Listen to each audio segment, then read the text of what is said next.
3, 2, 1. Oi pessoal, aqui é o Johnson Rigueira. Sou Tatiana Ribeiro. Esse aqui é o canal do Síndica Engenharia.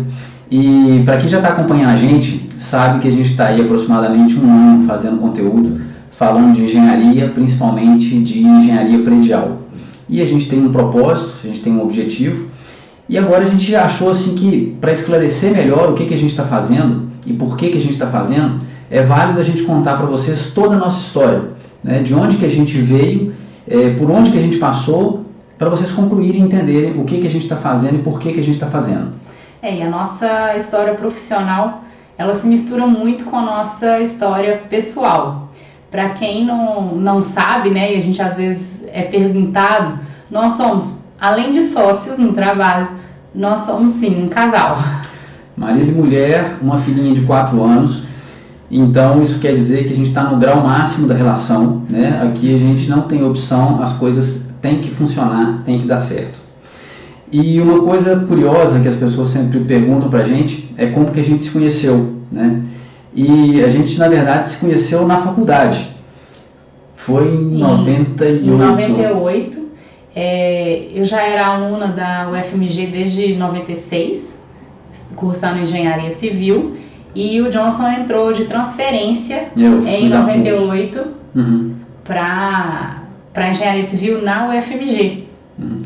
E tinha uma diferença muito grande entre nós dois, porque a Tati era muito caxiona e eu era muito malandro. Não me adaptava muito bem dentro do esquema estudo, faculdade, mas enfim, eu fui aperfeiçoando, fui avançando. Enfim, e as pessoas perguntam, né, vocês eram namorados? Não, a gente não era namorado, a gente nunca tinha ficado, a gente era muito amigo, né, os pais da Tati sempre gostaram muito de mim, isso é um fato, mas a gente nunca tinha tido realmente nada. E aí a gente se graduou em 2001. Não, o curso terminou em 2000 e a graduação, a formatura em si foi em janeiro de 2001. Janeiro de 2001. E em fevereiro de 2001 eu fui para a Espanha, né, contradizendo as minhas próprias palavras, que eu dizia que nunca mais ia estudar. Eu fui para a Espanha fazer mestrado e doutorado. E começou em fevereiro, março, foi mestrado na área de estruturas na UFMG. E eu fiquei na Espanha todo esse tempo, até o ano de 2010. Né? E no meio do caminho entre esse ano de 2001 e 2010 foi quando a gente teve esse reencontro, né? Eu terminei o mestrado, né? Eu comecei em 2001, terminei o mestrado em 2003, praticamente 2 anos, né? Entre ter começado e ter terminado o mestrado, e já encaixei o mestrado com um doutorado na Áustria. E é engraçado como é que as coisas conduzem, porque a Tati teve a oportunidade de ir para os Estados Unidos. Foi uma dúvida que assim, você estava muito encruzilhado. Na verdade, eu fiz uma prova que todo mundo tem que fazer, inclusive os próprios americanos têm que fazer, e eu fiquei com uma nota baixa nessa prova, e eu queria, em princípio, ir para os Estados Unidos. Mas aí, nesse meio tempo, como eu fiquei com essa nota baixa, eu podia refazer o teste e tal, apareceu a oportunidade de ir para a Áustria. E aí depois eu recebi, já estava tudo fechado com o pessoal da Áustria que eu ia ir para lá, recebi uma carta de quem aplicava esse teste, falando que eu tinha caído em umas situações de exceção, que é muito difícil que acontecesse uma situação dessa, que o teste deles podia não ter funcionado comigo, que eu tinha um novo teste gratuito para ser feito. Mas aí eu já tinha definido que eu ia para a Áustria e eu acredito muito nisso, que as coisas às vezes dão errado porque tem uma coisa melhor esperando a gente. Então eu falei assim, olha, se deu errado da primeira vez, então é porque é para eu ir para a Áustria. E aí eu nem refiz o teste e fui para a Áustria fazer meu doutorado. É aquela história, né? O mundo conduz a quem consente e arrasta quem resiste. Não tem jeito. Bom, e nessa a Tati então foi para a Áustria e naquela época a gente conversava sempre muito por ICQ, né? A gente começou com ICQ, depois com Messenger. Depois tinha o Messenger também. Já tem. A gente tá entregando idade aqui até. Aí a gente conversava muito e tal, e eu lembro que ela me falou que ia para a Áustria. Pô, que legal, então a gente vai encontrar aqui na Europa, vai passear. E o espertão aqui, na verdade, já estava pensando assim, poxa, ela vai para a Áustria, eu com certeza vou poder fazer uma viagem para a Áustria com o alojamento de graça lá. Isso aí eu tenho certeza absoluta que vai rolar. E tinha o quê? Tinha um ano que eu tava lá, foi 2004, né? Isso. Tinha um ano que eu tava lá e aí o Johnson foi me visitar. A gente marcou uma viagem, isso foi em março. Foi abril. Eita. Foi abril. Tá certo. 11/04/07, tá certo. É verdade. E essa viagem, ela coincidia com uma festa que tem na Espanha, na cidade que eu estava, que era Valência, que é praticamente uma semana inteira. E como já tinha muitos anos que eu passava essa festa lá, eu falei, poxa, não, vou pegar o feriado e vou para a Áustria conhecer um lugar diferente. E aí a gente encontrou em Viena. E passamos uns dois dias lá. E efetivamente foi quando a gente começou a namorar, e a partir daí a gente nunca mais se separou. Mesmo estando um em um país e outro no outro. Né? Aí foi o nosso reencontro, e a partir daí a gente começou a namorar. Nessa ocasião lá na Áustria eu tive a oportunidade de conhecer onde a Tati trabalhava, conhecer a universidade, que é a TU Graz, né? Conhecer lá todas as instalações. Em outra oportunidade a Tati também, a partir daí foi para a Espanha, conheceu também a universidade que eu trabalhava lá, e a gente começou a ter mais interação, tanto nosso relacionamento quanto a parte profissional. E aí, em 2006, quando eu terminei o doutorado, eu podia ou voltar para o Brasil, né, já tinha algumas possibilidades encaminhadas aqui no Brasil, tanto na universidade que eu tinha feito o mestrado, né, quanto em outros locais também que eu tinha contato, tinha essa possibilidade de voltar para cá, ou então a gente decidir ficar junto, porque o Johnson não tinha terminado o doutorado dele ainda, então eu peguei e fui para Valência, mas chegando lá, eu também não podia ficar parada, né? Eu tinha que procurar alguma coisa para fazer. E foi aí que eu comecei a trabalhar no departamento que ele estava trabalhando, ele estava desenvolvendo o doutorado dele, que é um departamento diferente. Eu sou da parte de estruturas, meu mestrado, meu doutorado, tudo na parte de estruturas, e o Johnson na parte de materiais. Então a gente enxergou aí uma possibilidade, né, o orientador dele viu uma possibilidade de trazer uma pessoa com uma visão diferente para dentro do departamento dele. Como é que complementa, né? Exatamente. Era um momento que a gente tinha que tomar uma decisão, né? Muito provavelmente, se a Tati tivesse voltado para o Brasil, dificilmente a gente teria seguido o relacionamento, dificilmente teria se casado. São decisões que a gente vai tomando. E o síndico em engenharia com certeza não existiria. Não assim, com essas caras. Dificilmente existiria. E aí, mas é aquela questão realmente, né, no momento de decisão que a gente traça o futuro, né? A gente tomou essa decisão e, embora tenha muita ilusão, né, de que quem trabalha na Europa ganha em euro e a grana rende e tal, não é bem assim. A gente também gasta em euro lá, né? E a gente tinha uma bolsa. Tinha uma bolsa do Johnson, o que eu tinha conseguido guardar do meu dinheiro da Áustria. E durante um tempo, né, pra gente conseguir, tem sempre, gente, muita burocracia para poder conseguir uma bolsa, um estrangeiro para poder trabalhar em outro país de forma correta, com tudo certinho, isso leva um tempo. Então levou um tempo entre eu chegar lá e a gente, efetivamente, eu começar a ser remunerada pelo trabalho que eu estava fazendo lá. E durante esse tempo, como a gente tinha que procurar alguma coisa, a gente começou a desenvolver um projeto de cooperação, entre a Politécnica de Valência, que é onde a gente estava, e a Universidade Federal daqui de Minas Gerais, que é onde ambos tínhamos estudado, e eu tinha feito mestrado, e a gente tinha muito bom relacionamento com os professores daqui. E era inclusive uma integração entre um departamento de materiais, que a gente estava lá, e o departamento de estruturas aqui na UFMG. E eu acho que aí começa a nossa primeira ideia de ter essa questão de de trabalho integrado dentro da engenharia, né, de pegar visões diferentes para aplicar numa mesma situação. Porque você tem inclusive muitos trabalhos, inclusive trabalhos de cooperação, entre departamentos de mesmo tipo, digamos assim, entre as universidades diferentes. E o que a gente quis foi misturar tudo. Além de estar misturando a cooperação entre países, a gente estava fazendo uma cooperação misturada entre departamentos.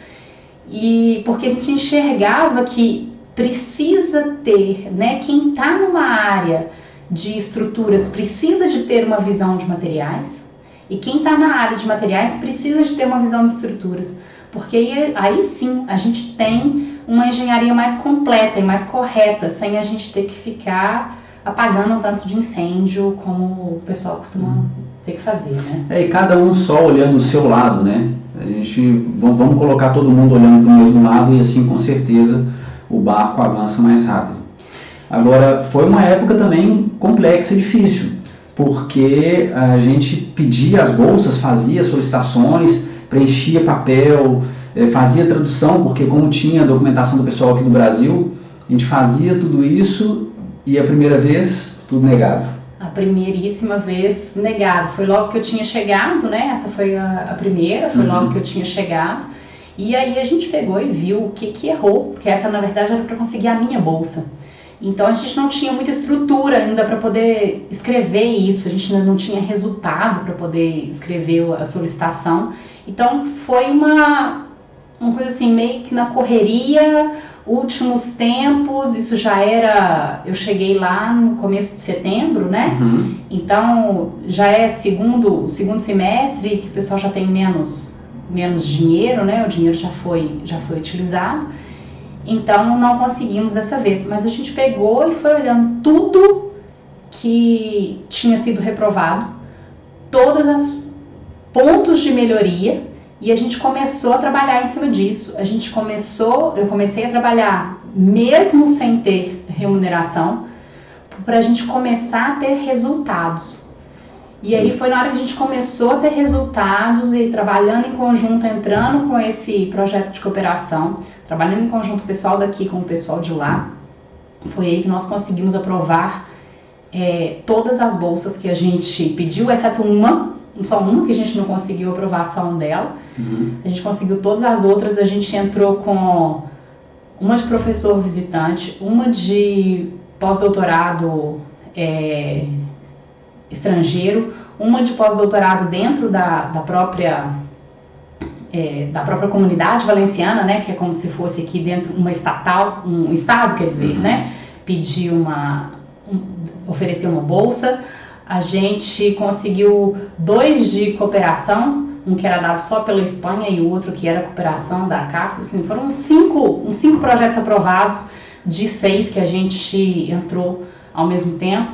E a gente teve que, inclusive, agradecer a alguns porque eram incompatíveis, não podiam ser efetuados no mesmo momento, né? A gente nunca tinha visto tanto dinheiro junto. Para quem é estudante, para quem viveu de bolsa um bom tempo, realmente a gente nunca tinha tido tanto recurso para trabalhar. Mas eu acho que o interessante dessa parte da história é que a gente pegou tudo que foi negado, como a Tati falou, a gente revisou tudo, pegou todos os pontos de melhoria e foi mostrando o resultado. E quando a gente apresentou novamente as solicitações, quem tinha avaliado a gente, eles analisaram essa evolução. Então a gente ganhou credibilidade, né, dentro das instituições, e aí foi que a gente conseguiu todo esse recurso, todo esse resultado. E o mais legal é que esse resultado não foi só pra gente. A gente conseguiu, nesse caso, a minha bolsa, que foi uma bolsa de 2 anos. A gente conseguiu levar professores daqui para lá, conseguiu uma bolsa de doutorado sanduíche para um aluno daqui para ir para lá. Conseguimos que os professores de lá viessem para cá também. Então, não foi só o nosso, né? Não foi só o meu, no caso, que era o principal, né? Essa cooperação surgiu do principal para conseguir a minha bolsa de pós-doutorado, mas no final das contas nós conseguimos muito mais do que isso. E E eles ainda continuam em contato, né? Os departamentos continuam em contato, fazendo trabalho juntos. E isso já tem... A gente terminou em 2008, que a gente terminou o projeto de cooperação. E eles continuam em contato até hoje. Foi um legado, a gente deixou um legado. Mas enfim, avançando um pouco mais na história então, eu defendi o doutorado em 2008 e a partir daí minha bolsa também já chegou no final e a gente fechou um ciclo e foi passar para um novo ciclo. E era outro momento onde a gente tinha que tomar uma decisão, o que a gente fazia, né? Voltava para o Brasil ou avançava por lá. Só que nesse caso, a minha bolsa ainda estava em vigor, porque eu tinha conseguido a bolsa de 2007 até 2009.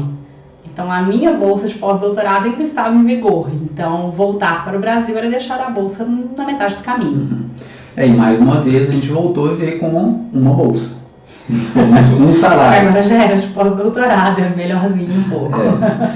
Mas, é claro que também eu não ia ficar parado, né? E com todo o conhecimento que eu tinha adquirido, e com a forma como eu tinha feito o doutorado, que foi sempre focado no mercado, diferente do que a maioria das pessoas pensam, que se uma pessoa faz um mestrado, um doutorado, ela tende a ser professor, não tem exatamente por que ser assim sempre. Então eu peguei todo esse conhecimento e comecei a prestar consultoria lá na Espanha. E aí buscava empresas, trabalhava em empresas fora da cidade de Valência, né? E até o momento que eu tive uma oportunidade de ir para uma multinacional, que era um trabalho em Barcelona. E mais uma vez a gente teve que tomar a decisão, né? Fazer uma mudança, sair de Valência, ir morar em Barcelona, ou ficar em Valência e procurar um trabalho na região de Valência, ver como é que ia ser isso. E pra gente, né, estrangeiro fora, a gente, apesar de sermos estrangeiros em Valência, já era tanto tempo que o Johnson estava lá e eu também já estava lá uns 2 anos, né? Que a gente já não era tão estrangeiro mais em Valência. E sair seria sermos novamente estrangeiros num novo ambiente. Num novo ambiente, sem conhecer ninguém, mas... Tá. Vamos lá. E paralelamente a gente esqueceu de ir contando, né? Que no meio desse caminho a gente se casou. Né? A gente tomou a decisão de se casar. Em 2007 a gente se casou. 2007. E foi tudo junto, né? Porque foi o casamento, as bolsas saíram, foi tudo ao mesmo tempo. E essa foi uma história curiosa também, porque não é fácil ser estrangeiro e se casar num outro país. Pelo menos lá na Espanha não foi tão simples assim. Mas a gente tinha que tomar uma decisão. Ou a gente vinha para o Brasil e se casava aqui, que parecia que seria mais ágil, ou a gente ficava lá e fazia toda a tramitação de documentação e fazia o casamento lá. E a gente pensou assim, poxa, ir para o Brasil, dificilmente a gente vai conseguir só casar e pronto. As famílias vão querer fazer uma festa, é só um almoço, é só não sei o quê. E aí a gente decidiu arrumar tudo por lá e de alguma forma fazer uma surpresa para a família e tirando os pais, né, o resto da família só ficou sabendo depois. Então a gente fez esse casamento lá. E a parte curiosa, a parte engraçada da história é que nenhum dos dois ia obter nenhum benefício dentro do país se casando, porque os dois eram estrangeiros, os dois tinham autorização de estudo praticamente só, né? Porque às vezes tem casamento de conveniência e tal, então nenhum dos dois tinha nenhuma vantagem. Mas ainda assim a gente tinha que passar por todo o trâmite na polícia, e eles faziam entrevista com a gente junto, depois com a gente separado. E aí uma pergunta que me marcou muito foi, e seus pais sabem que vocês vão se casar? Eles estão esperando saber a data para poder vir, né? E, enfim, tudo isso ficou uma anedota, porque os policiais que fazem as entrevistas lá percebem de cara qual que é a situação, né? E fala, poxa, a gente tem que fazer, mas ninguém quer mandar embora do país 2 doutores, né? Mas enfim, foi uma experiência de vida interessante. Tá, e aí... A gente foi para Barcelona. Tomou a decisão. Terminou o doutorado, né? E eu continuei fazendo pós-doutorado aí, no caso, à distância. E... pega trem e volta de trem, pega carro e volta de carro. Toda semana, Valência, Barcelona, Barcelona, Valência. E para mim essa foi uma experiência muito interessante, né, trabalhar numa multinacional, que envolvia muitos processos, tudo muito vinculado à minha área, tudo muito encantador, né, principalmente no princípio, mas efetivamente muito trabalho. E foi nessa época, né, de 2008 a 2010, que a Espanha entrou efetivamente na crise, né, principalmente uma crise imobiliária. Eles vinham de um boom muito grande da construção, até que chegou um momento que já não tinha mais, ninguém tinha dinheiro para comprar apartamento, as construtoras já não tinham mais como construir, porque o mercado estava saturado de tanto imóvel, e foi bem cruel. E acabou que a empresa começou a mandar muita gente embora, e eu, pelo conhecimento que eu tinha e por ser um profissional recente na empresa, né, certamente mais barato do que os mais antigos de casa, eu acabei ficando. E com isso eu comecei a ter que fazer cada vez uma área maior, uma cobertura maior, e o que requeria acordar muito cedo, pegar o carro, viajar durante muitos quilômetros e chegar em casa, e começou a entrar numa dinâmica de muito atrito entre a empresa que eu trabalhava e os clientes que ela atendia, muito atrito técnico-comercial e, sinceramente, muitas questões relacionadas com o que a gente tem visto aqui no Brasil. É como se eu estivesse agora revivendo uma situação que eu vivi lá. E isso acabou me consumindo muito, inclusive a saúde. Realmente chegou um momento em que o corpo me falou, cara, para, porque daqui a gente não avança, né? Isso coincidiu com a época que a minha bolsa estava finalizando, então o meu trabalho estava finalizando, e aí a gente tomou a decisão de voltar para o Brasil. As coisas nunca vão sozinhas, né? Essa era a parte profissional. Na parte pessoal, a gente estava também tomando a decisão de ter um filho, uma filha, né? E aí a gente é muito família, e poxa, vamos ter o filho aqui fora do Brasil, longe da família, e os avós e tal, então tudo isso, claro, tudo vai convergindo para a tomada de decisão. Então, nesse momento a gente tomou mais uma decisão, né? Em junho de 2010, a gente voltou para o Brasil. E começou novamente a vida aqui. E é um momento muito curioso, né, voltar para o Brasil depois de tantos anos, porque você acaba pegando algumas referências, né? É claro que você chega meio fora de um contexto que você deixou. Todo mundo evoluiu, todo mundo seguiu sua vida, e aí você reencontra com os amigos e vê que cada um trilhou um caminho, os que ficaram aqui no Brasil, e eles têm já uma determinada situação. E a gente é como se estivesse começando aquele momento, chegando num país onde você não tem um histórico profissional, você tem que começar a se mostrar no mercado, você tem que começar a fazer relacionamento para poder começar tudo de novo. Então éramos de novo estrangeiros, só que no nosso próprio país. Sem bolsa e sem emprego. Mas é claro que com tudo que a gente tinha construído lá fora, né, foi relativamente rápido da gente conseguir cada um emprego. Eu novamente fui trabalhar numa outra multinacional, né, muito bacana, que eu já tinha relacionamento lá na Espanha. Eu consegui duas coisas muito próximas, uma da data que eu consegui, uma da outra. Um cargo de professora substituta na UFMG e trabalhar num escritório de projeto. Então, assim que a gente voltou, tinha esses trabalhos já pra gente. E tudo muito desafiador, muito gratificante também, e aí a gente, né, começou a avançar, e à medida que isso foi avançando, a gente foi ajustando, porque a gente chegou num país onde a gente não tinha referência, não sabia onde é que a gente ia trabalhar, nem quanto que a gente ia ganhar, não sabia nada. Então, claro que geograficamente não tinha outra, a gente acabou se posicionando mal. Não é que mal, mas é que depois a vida conduziu para uma determinada situação que a gente precisou fazer um ajuste geográfico, né? Nós continuamos na mesma cidade. Mas a Tati acabou que eu viajava muito de avião e a Tati, ela, no escritório que trabalhava, ficava muito longe de casa. E o desgaste de transporte, de tempo de trabalho, né, de tempo pouco produtivo, começou a ficar muito grande. E aí a gente mudou para perto do trabalho da Tati para poder ter uma vida um pouco mais tranquila.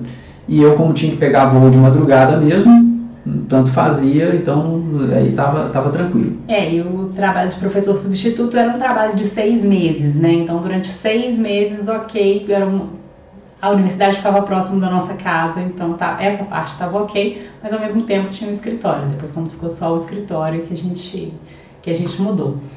Mas com esse, né, estando dentro do mercado, vendo o dia a dia da engenharia, a gente começou a perceber coisas que, poxa, a gente podia fazer diferente, trazer um pouco dessa experiência que a gente teve ali de trabalhar juntos, né, de áreas diferentes, trabalhar juntos nos projetos na universidade. A gente falou assim, gente, falta isso na nossa engenharia. Se a gente conseguir integrar mais as áreas, a gente vai conseguir melhorar os processos, a gente vai conseguir melhorar os resultados da engenharia, porque a engenharia é muito assim, trabalha-se numa linha, sendo que a gente não deveria trabalhar numa linha. Só explicando um pouco, projeto arquitetônico, né? A ideia lá do construtor ou do proprietário vem para o projeto arquitetônico. O projeto arquitetônico está finalizado, aprovado na prefeitura, engessado, não pode mexer nada mais dele. Vem para o projeto estrutural. Aí a gente chega no projeto estrutural, olha para aquilo ali e fala assim, não dá para fazer estrutura aqui, tem que mexer nisso, mexer naquilo. Não pode mexer nisso nem naquilo, porque a prefeitura não vai aprovar, ela já aprovou desse jeito. Aí teria que pedir reaprovação da estrutura, do projeto estrutural na prefeitura, do projeto arquitetônico na prefeitura. Aí é tão embolado que até embola a língua aqui. Aí falou assim, tá bom, então com a arquitetura do jeito que tá, a estrutura vai ficar mais cara. Aí, porque tem jeito, tem solução, existem várias soluções. A questão é quanto você quer gastar. Aí o construtor fala assim, não, mas eu não posso gastar mais, tem que ser só isso. E aí a gente começou a enxergar, isso é só nessa parte, porque aí depois vem a parte seguinte, faça o projeto então estrutural, do jeito que foi possível fazer com as condições que tinha, ok? Chega lá na frente, vai executar. Mas é muito difícil executar isso. Por quê? Porque falta uma visão de quem está fazendo o projeto de estruturas, de como que funciona o negócio na obra. Então volta coisas lá da obra que não conseguiram fazer, volta para o projeto que já estava pronto, entregue, para mexer um pedaço que na cabeça de quem normalmente está construindo, está executando lá, é só isso aqui, mas é só isso aqui que tem um impacto gigantesco no projeto inteiro. E aí volta um projeto que estava pronto, refaça todo outra vez para poder entregar lá na frente, então fica esse vai e vem. E aí a gente pensou, falou assim, poxa, se pelo menos essa parte aqui, enquanto ainda não está executando, essa parte inicial, a gente puder trabalhar em cima dela antes, para depois você pega e manda para a prefeitura, porque aí engessa-se uma coisa que já está aprovada tecnicamente, isso aí ia ganhar muito em qualidade para os projetos, muito em qualidade para a engenharia, porque é efetivamente dessa forma que é feito lá fora. Lá fora gasta-se 1 ano e meio, 2 anos fazendo projeto. E às vezes até mais, nessa parte inicial. Para que depois, na hora da execução, a coisa seja assim. E só alguma situação muito específica é que volta para trás. Tem que ser uma coisa muito específica mesmo. Tem um exemplo que eu sempre dou de um estádio de futebol na cidade de, a Tati vai me corrigir a pronúncia, Gelsenkirchen. Isso. Não foi tão ruim. Para quem gosta de futebol, é o estádio do Schalke 04, que eu tive a oportunidade de visitar, e é um mega estádio para 40 mil pessoas. E resumindo a história, é um estádio que foi construído em 18 meses, com uma previsão inicial de 24.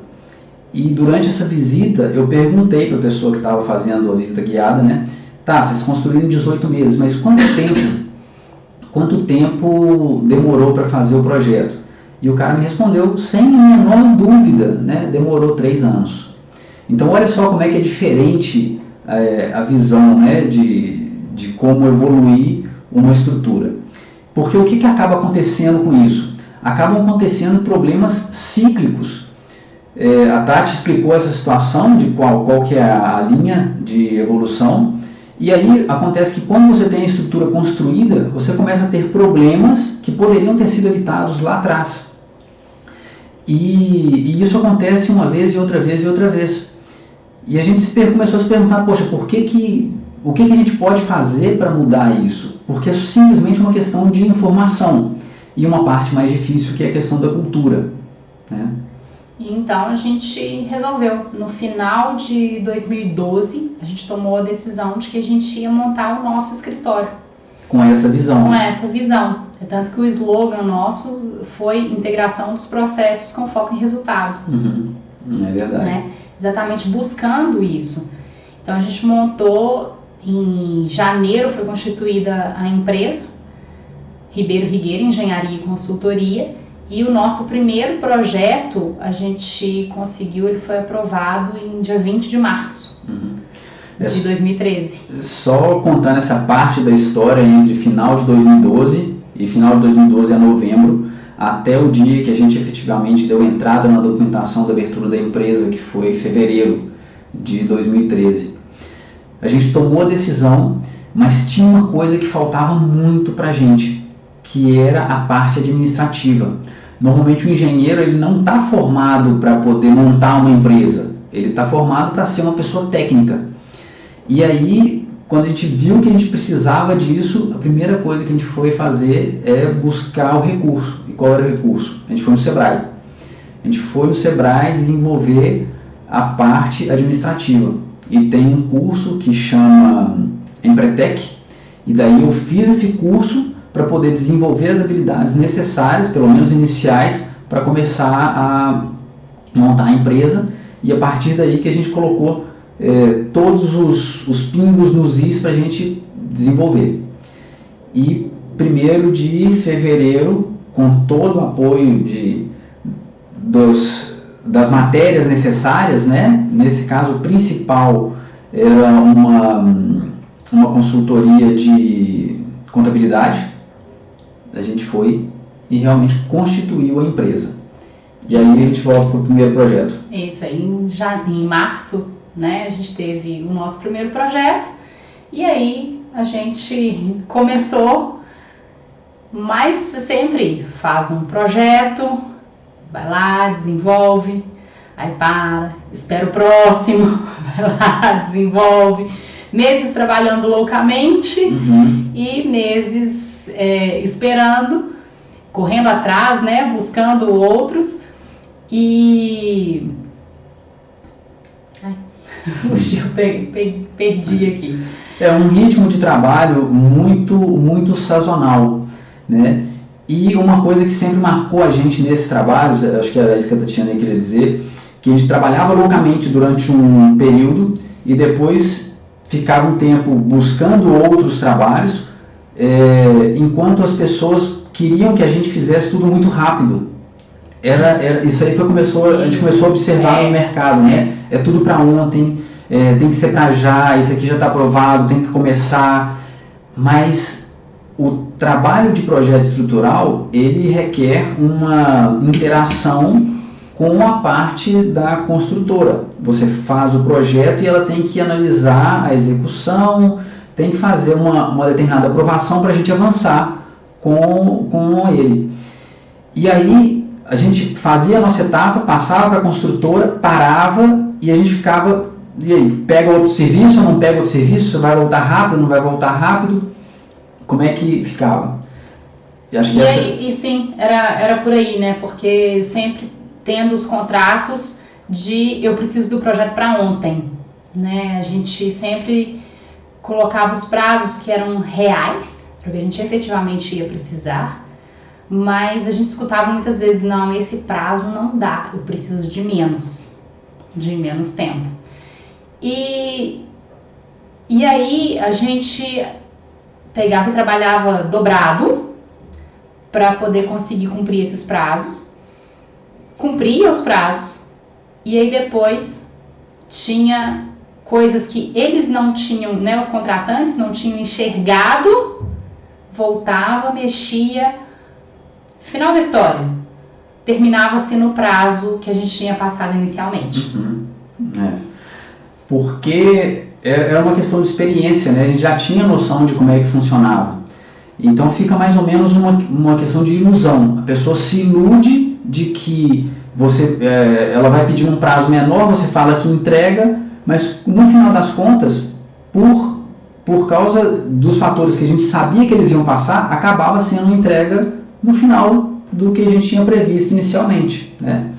Mas o que a gente quer dizer principalmente com isso é como que é importante o fluxo da informação e como que saber como as coisas funcionam acelera muito o processo. E se as pessoas com quem a gente trabalha reconhecem isso, aprendem e reconhecem, todo o trabalho vai ficando muito mais fluido, né? E eu acho que agora a gente começou a caminhar para falar do que é o síndico em engenharia, de como que a gente veio parar aqui. Sim, porque aí a gente começou a ver que a gente tinha uma ótima intenção, a gente queria fazer diferente e algumas pessoas até enxergaram isso e gostaram dessa proposta nossa. Algumas pessoas compraram essa ideia porque realmente fazia diferença. Só que a gente entrava numa situação de que um casal, onde toda a fonte de renda veio num lugar só, a gente precisava de pagar nossas contas. Então a gente também tinha que aceitar a forma que era feita. Do mercado. Da cultura. De que pega o projeto para entregar para ontem e se não dá para fazer essa interação que a gente queria fazer, nessa integração que não faz, porque se o tempo não dá essa oportunidade de fazer, porque também não queriam, né, remunerar melhor para que tivesse isso, nem aproveitar o tempo, né, para poder ter isso, então a gente tinha que fazer da forma que era, mas a gente não estava ficando satisfeito. E a gente estava vendo que aquele propósito que a gente tinha, aquela intenção de fazer engenharia diferente, a gente não estava conseguindo. E quando a gente está trabalhando já sem essa alegria, porque, poxa, a minha meta eu não estou conseguindo alcançar, a gente precisava de buscar outra coisa. A gente precisava de movimentar. Olha, não dá para continuar fazendo projetos, nós precisamos de buscar outro caminho. E aí foi que final de 2016 para começo de 2017, o Johnson começou a criar um produto, que não é o Síndico Engenharia ainda. Mas que era uma forma, porque o que aconteceu no final desse processo que a Tatiana está narrando, é uma certa frustração de, poxa, tem tanta informação aqui, dá para fazer tanta coisa bem feita e a gente não está conseguindo alcançar as pessoas. A gente está alcançando uma empresa, de repente uma empresa pequena, e acaba que depois no dia a dia essa empresa pequena fica engolida pelo prazo, pelo preço, e aí vai acabando repassando isso para a gente. E a gente falou, poxa, a gente precisa alcançar mais pessoas, a gente precisa alcançar lá na raiz. E a gente criou um evento que chama o Ciclo do Concreto, aonde a gente começa, meu objetivo era pegar o pessoal, tanto recém-formado como estudantes, como profissionais que já estavam no mercado, mas também não estavam satisfeitos com a forma de trabalhar, para criar uma mentalidade nova, de que, olha, assim não funciona, olha os resultados, né? Não tem nada mais claro do que os resultados. Se os resultados são esses, eles estão te mostrando qual foi o seu comportamento, porque o seu comportamento foi que levou nesses resultados. Então o que a gente pode fazer de diferente? E a verdade é que é extremamente gratificante fazer isso, porque você vê na cara das pessoas a transformação que elas vão sofrendo ali, enxergando que sim, elas podem fazer diferente. E aí, a partir disso, ainda assim a gente começou a ver que, poxa, o caminho está indo por aqui. Ok. Mas o que mais que a gente pode fazer, e pensando no nível de usuário? Porque dentro do que é esse processo nosso, e a Tatiana sempre fala muito isso, vou até deixar ela falar. Que existem 3 pilares que mantêm todo edifício de pé: projeto, execução e manutenção. Né? Como a gente estava falando aqui, o projeto e a execução não são de engenheiros. E, inclusive, eu abro parênteses aqui, né, só para reforçar que esse ciclo do concreto, que o John está falando, ele é para engenheiros, é voltado para engenheiros civis. Já a manutenção, né, da edificação, o terceiro pilar, apesar da manutenção em si ser executada por engenheiros, quem dispara a solicitação dessa manutenção são pessoas comuns, que não tem nada a ver com engenharia. Né? Não necessariamente tem a ver com engenharia. Eu comparo sempre isso com o carro. Né? A pessoa tem um carro, ela não precisa entender de mecânica e saber o que tem que trocar, que parafuso que tem que apertar, o que é. Mas ela é a primeira pessoa que detecta um problema no carro quando ela está dirigindo. Né? Poxa, meu freio ficou meio baixo, a direção está meio bamba, eu escutei um barulho diferente. Ela não é o mecânico, mas ela é quem dispara o processo para que o mecânico vá arrumar o carro. Né? Aí, a partir disso, do usuário, que é tomada as ações necessárias.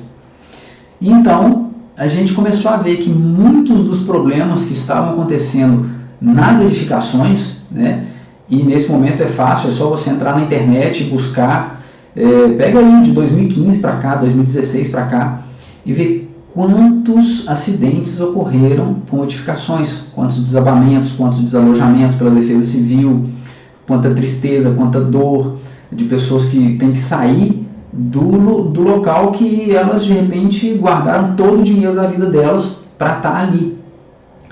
E muitas vezes por falta de informação para tomar a decisão certa na hora certa. Então a gente viu que a gente precisava começar a atuar no nível usuário também. E aí a gente até volta um pouquinho, né, porque as histórias se entrelaçam um pouco aí.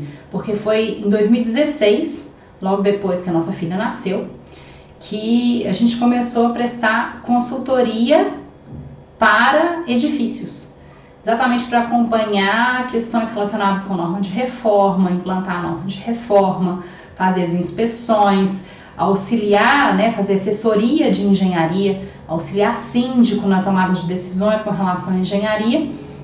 E isso foi no começo de 2016 que a gente começou a fazer isso. E aí foi em 2017, 2018, se não me engano, que a gente começou, falou assim, olha, então a gente podia expandir isso, porque já tinha um tempo que a gente estava fazendo isso, em alguns poucos, né, em 2 condomínios, né, e a gente foi começar, vamos expandir. Começamos a pegar e mandar e-mails para todos os condomínios que a gente encontrava informação de e-mail via internet, cartinha no envelope para poder entregar em outros que a gente não conseguia, para poder apresentar esse serviço de assessoria de engenharia, mostrar para eles todas as vantagens que teria um serviço desse, o que podia trazer de benefício a médio e longo prazo. E a gente até foi recebido por alguns síndicos que elogiaram o nosso trabalho, mas que, muito obrigada, a gente não precisa do seu serviço. Porque eu não tenho um problema. Porque eu não tenho um problema. E aí a gente viu realmente que era uma questão de visão. As pessoas não conseguiam enxergar o momento correto para atuar no que é uma estrutura. A gente viu que o habitual é que tanto condôminos quanto os síndicos, eles se preocupem com a utilização do dia a dia. Como que está funcionando o elevador, como que está funcionando o portão, como é que está o jardim, no máximo como é que está a pintura, vão trocar a pintura, e fora isso, tudo com relação à estrutura não era sequer considerado. A gente via muito esse tipo de situação. E infelizmente, o que a gente tem para falar é que todos esses desastres, todas essas evacuações de prédio, tudo isso começou com um pequeno sinal. E as pessoas não são capazes de enxergar esse sinal. E até lógico isso, né? Não tem problema, porque não é todo mundo que é engenheiro. Mas é tão séria a situação que eles não têm sequer, as pessoas em geral não têm sequer uma referência para ter um sentido de urgência de em que momento eu preciso começar a fazer isso. Em geral, as pessoas não sabem o tempo que leva esse processo. E aí acaba, infelizmente, acontecendo esse tipo de situação.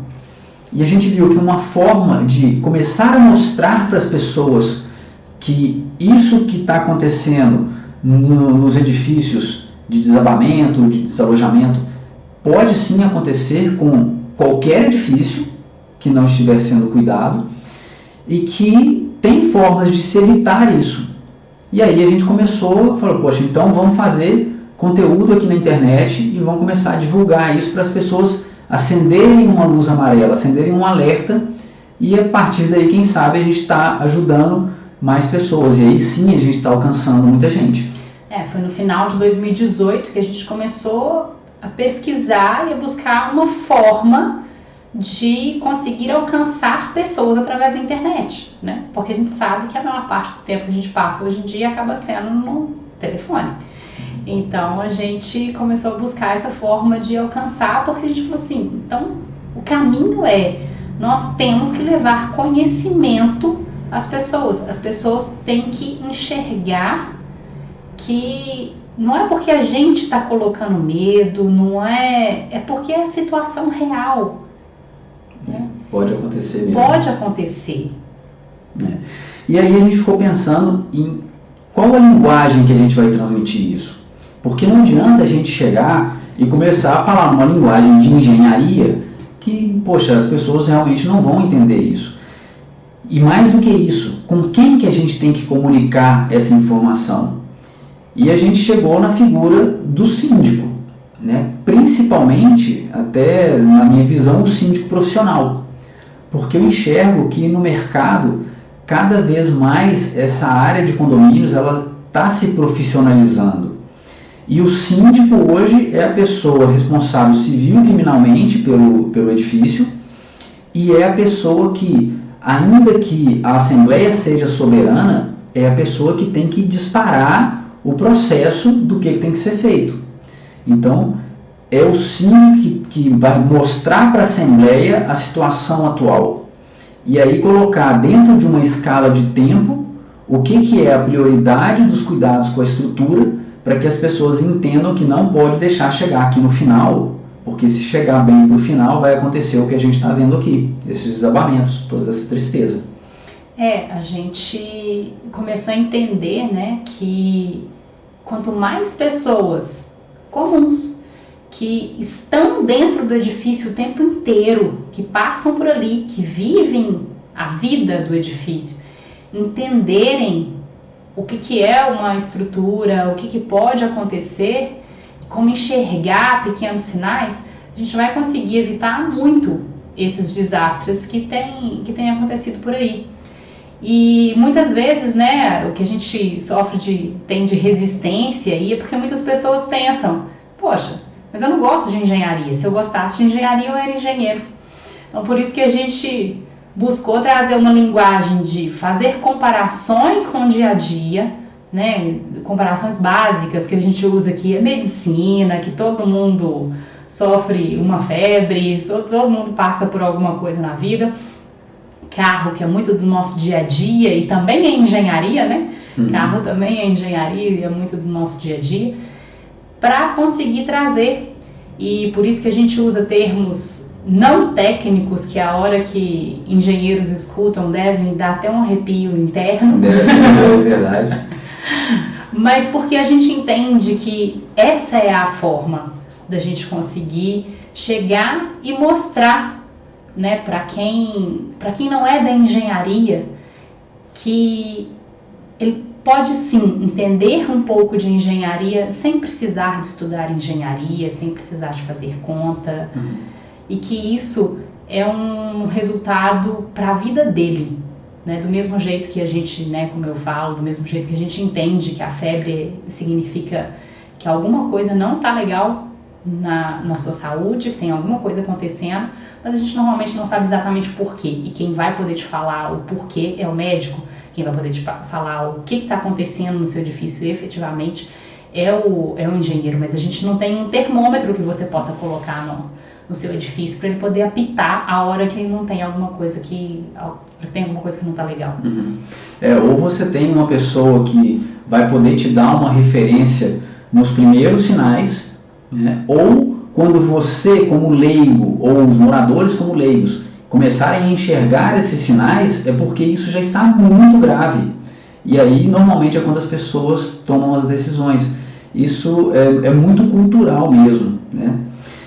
Então, isso, né? Então, a gente pegou e começou no início do ano, com alguns conteúdos, assim, mais isolados e tal. Começou a intensificar isso pro meio do ano. E agora, pro final do ano e 2020, que aguarde, que a gente já está aqui, ó, com o nosso mini estúdio montado para poder intensificar essa produção de conteúdos. E inclusive só explicando um pouco aqui, né, quem já acompanha a gente aí desde junho, mais ou menos, que a gente tem feito lives semanais ou postado conteúdos semanais, estava acostumado a ver nós dois juntos, a gente viu que estava ficando complicado a gente conseguir tempo para gravar os dois juntos toda semana, mas o problema é a solução. Então vocês vão ver alguns conteúdos, né, a partir de agora, alguns conteúdos nós dois juntos, alguns conteúdos só meus, outros conteúdos só o Johnson, para que a gente possa entregar cada vez mais para vocês. Porque realmente a gente entende que o síndico profissional é a pessoa que está nesse meio do caminho, né, na interação entre o que é a estrutura, a engenharia, o engenheiro e principalmente os condôminos. E são vocês que têm que compilar toda essa informação e justificar para os condôminos, né, o que tem que ser feito e por que tem que ser feito. E principalmente porque vocês têm que justificar os custos, né? E uma coisa que a gente tem marcado bastante ao longo dessas entregas que a gente tem feito nesse ano é a importância e como é mais barato você fazer uma manutenção preventiva do que fazer uma manutenção corretiva. E a gente espera que esteja sendo útil, né, que esses conteúdos estejam sendo úteis ao longo desse ano e que vocês podem contar que ao longo de todo o ano de 2020 a coisa só vai se intensificar cada vez mais. Isso aí, podem contar com a gente, com essa ajuda. E, gente, comenta, manda pergunta no Stories, que quanto mais coisas vocês colocarem pra gente de dúvidas que vocês tiverem, mais a gente vai poder ajudar vocês. É uma coisa que pode de repente ser muito útil, é vocês comentarem pra gente quais são os problemas que vocês têm dentro do condomínio com relação à estrutura. Seja infiltração, seja reclamação dos moradores, seja uma dificuldade que você tem para interagir com o morador com relação ao que é um problema de estrutura. E eu vou citar um muito simples aqui, né, quando algum morador esbarra num pilar e o pilar perde um pedaço de concreto, como é que você resolve isso, né? Tem a forma simples, que é chamar um pedreiro, e tem a forma certa, né? Então comentem, questionem e mostrem pra gente aí quais são os problemas que vocês vivem. A gente está aqui realmente para poder contribuir, para poder ajudar, porque a gente falou o que a gente pode aportar. É um grãozinho de areia, a gente sabe disso, mas somos engenheiros e o que a gente pode fazer é isso, e a gente vai fazer. Então, é isso aí. Essa é a nossa história, até hoje, né? Obrigado por terem nos acompanhado aqui. Se você conseguiu ficar até aqui, ó, quase uma hora, muito obrigado e continue com a gente. E contem com a gente em 2020. É isso aí. Um abraço e até a próxima. Tchau. Tchau, tchau.